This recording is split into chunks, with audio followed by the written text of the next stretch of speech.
roraimense, 41 anos, médico infectologista e piloto de kart. Somente um cartão de visitas para o nome, que deve assumir a presidência da CBF no próximo domingo, dia da eleição.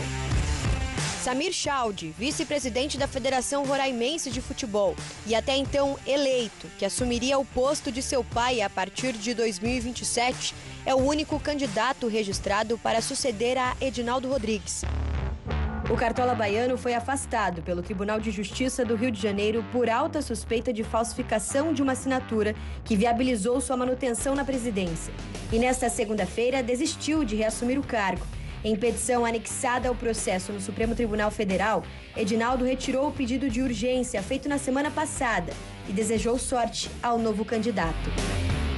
Em entrevista ao Charla Podcast, Samir Chaude explicou o motivo de sua candidatura. A escolha do meu nome, ela não foi feita por mim. Eu quero ser o presidente. Não, na verdade, com tudo que estava acontecendo nos bastidores da CBF em relação a brigas jurídicas, etc., a gente decidiu se unir, né? Porque a gente sabia que tinha uma disputa judicial muito muito importante e que a qualquer momento poderia virar a chave, e acabaram que escolheram o meu nome, né?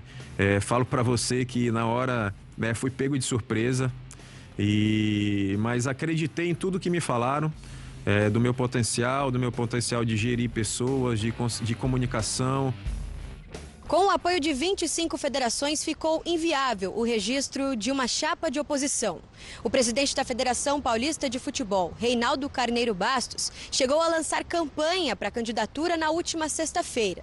Mas, para isso, precisaria de 8 federações. Somente as do estado de São Paulo e de Mato Grosso não assinaram a candidatura de Chaude. Além das 8 federações, o estatuto também pede a firma de 5 clubes. No domingo pela manhã, Samir Chaude conquistou 10 delas, sendo 4 da Série A: Botafogo, Grêmio, Palmeiras e Vasco. Em manifesto no sábado pela manhã, 32 clubes da Libra e da LFU registraram o descontentamento com, segundo eles, a falta de protagonismo dos times. A publicação da Liga Forte União chegou a ser compartilhada com o perfil oficial da Federação Paulista de Futebol. Uma das propostas de Samir Chaude para a presidência é dar mais autonomia aos clubes e entregar o campeonato para a gestão de uma liga. Dentre outros assuntos, ele também falou sobre o momento em que Ronaldo lançou campanha para a presidência da CBF. Eu acho que a gente tem vários ex-jogadores aí que podem contribuir bastante para o futebol brasileiro. Agora, fazer um parênteses em relação ao Ronaldo, né, que ele citou, que não tinha conseguido fazer contatos, não ser recebido, enfim. Quando você quer se candidatar a algum cargo eletivo, eu acho que a primeira coisa que tem que ter é o diálogo. E não uma mensagem por e-mail falando alguma coisa. Naquele momento eu já tinha uma posição política definida, né? E da forma que foi apresentado para mim por e-mail, eu respondi que já tinha uma posição política definida e que não tinha interesse de conversar com ele naquele momento. Mas isso não fecha a porta para conversas posteriores. Olha, tá lá no nosso site, no espn.com.br, mais informações sobre o Edinaldo desistindo de voltar à CBF. Edinaldo Rodrigues informou ao Supremo Tribunal Federal nesta segunda-feira que não tentará mais retomar o cargo. Entrou com vários recursos na corte nos últimos dias, depois de ter sido afastado, mas agora desiste de retomar a presidência da CBF. Tudo lá no nosso site também para você acompanhar no espn.com.br a apuração de toda a nossa equipe. No material aí que a gente acabou de exibir, amigos, explica de forma bem ampla, né, essa candidatura do Samir, que agora aparece como chapa única.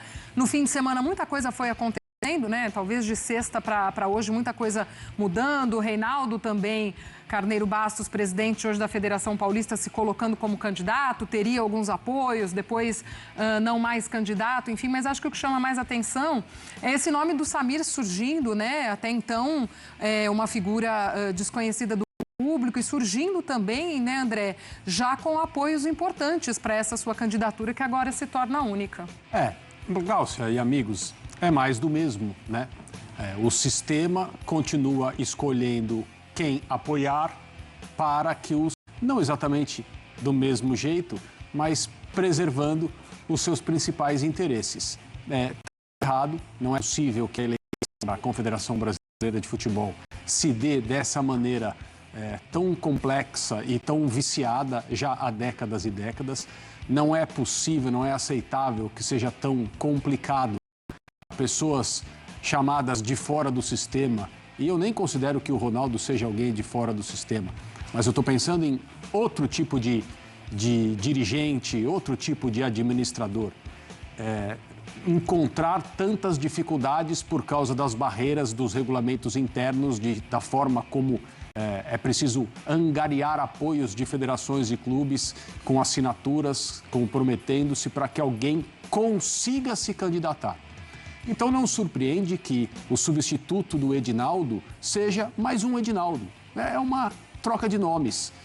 Como a gente falou na semana passada, nem adiantaria mesmo o Edinaldo Rodrigues passar o fim de semana tentando em petições e recursos e ideias e telefonemas e mensagens recuperar a sua condição, porque o poder já o tinha abandonado. O poder já tinha se transferido para outro alguém.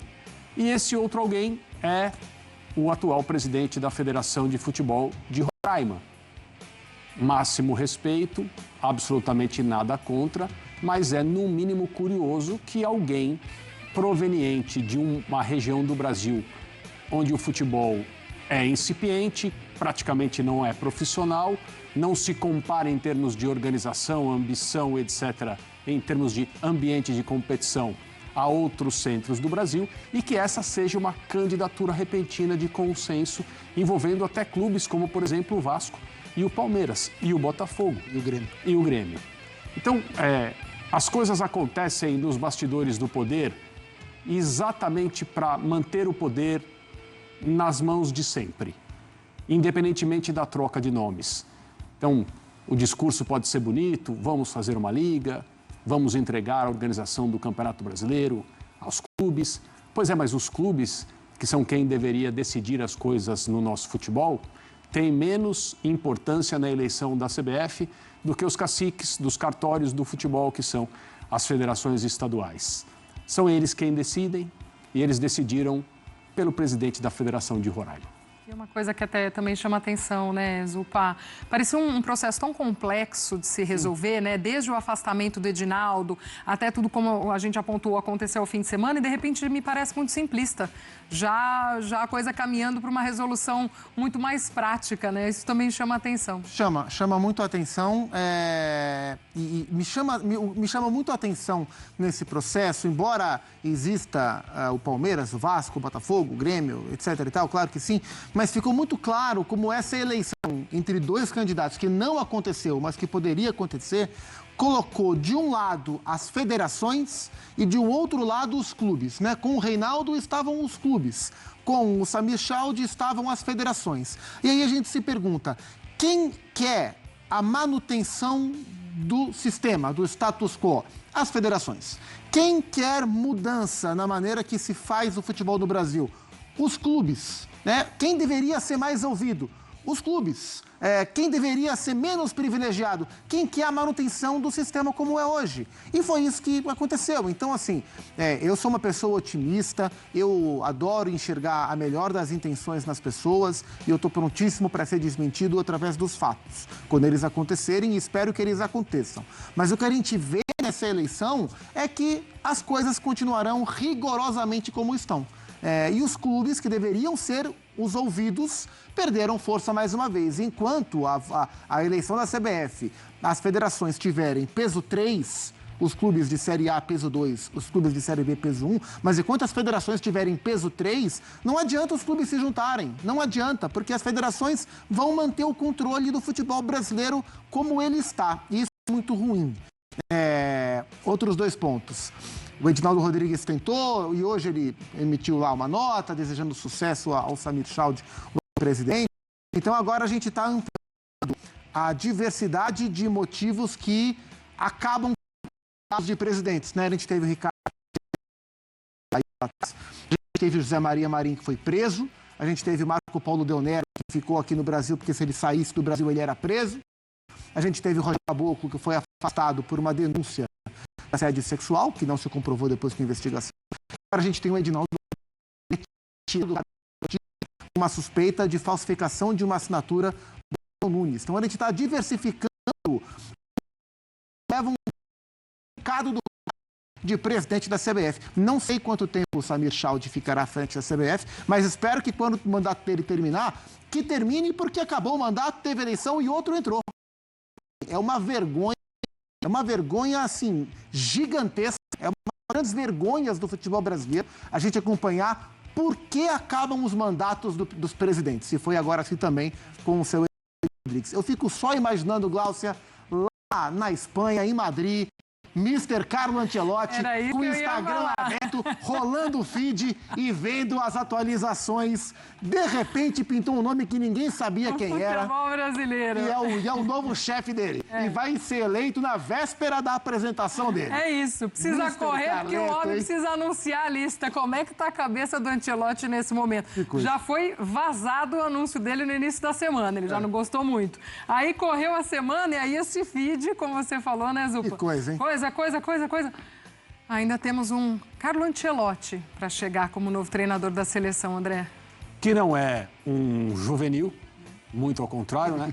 É uma pessoa muito experiente nesse processo de negociação longo, né? Deve ter se cercado das informações necessárias, pensando no futuro. Tudo bem, é um contrato inicialmente de apenas 1 ano, não é tanto tempo assim, mas eu não tenho a menor dúvida que o Ancelotti ou seus representantes tinham bem claro o cenário do poder na CBF, o que poderia acontecer, se o Edinaldo, que foi o dirigente que finalmente o contratou, iria continuar ou não iria, o que aconteceria com o contrato que ele firmou com a CBF em caso de troca de comando na presidência. Eu tenho certeza absoluta que essas pessoas, o Ancelotti e os seus agentes, embora ele seja famoso por tratar propriamente das coisas, ele não precisa de grandes empresários ou grandes intermediários, mas, né, como nós soubemos aí pelo noticiário, ele tem representantes, sim.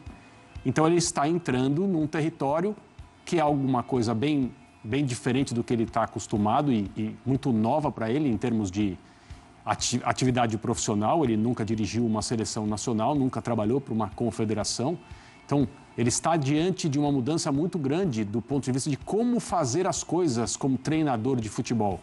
Mas o terreno em que ele está pisando e essa coisa de a quem eu vou responder, com quem eu vou trabalhar diretamente, quem serão as pessoas ao meu redor, tudo isso deve estar fazendo parte de preocupações que ele nunca teve. A minha impressão é que, independentemente de quem será o próximo presidente, e se sabe, será o atual presidente da Federação de Roraima, mas as pessoas diretamente ligadas ao trabalho na confederação, na seleção brasileira, que permitam que o Ancelotti e a equipe que ele montar trabalhem em paz, tomem todas as decisões relacionadas ao time e se limitem a torcer, bater palma para a seleção brasileira ou eventualmente criticar quando acharem que devem. No mais, deixem quem faz futebol tratar de fazer futebol. Ainda bem que o Ancelotti é um cara experiente, né? Porque não é para amadores aqui o negócio, não. Vamos seguir no nosso Sport Center, mais uma pausa por aqui.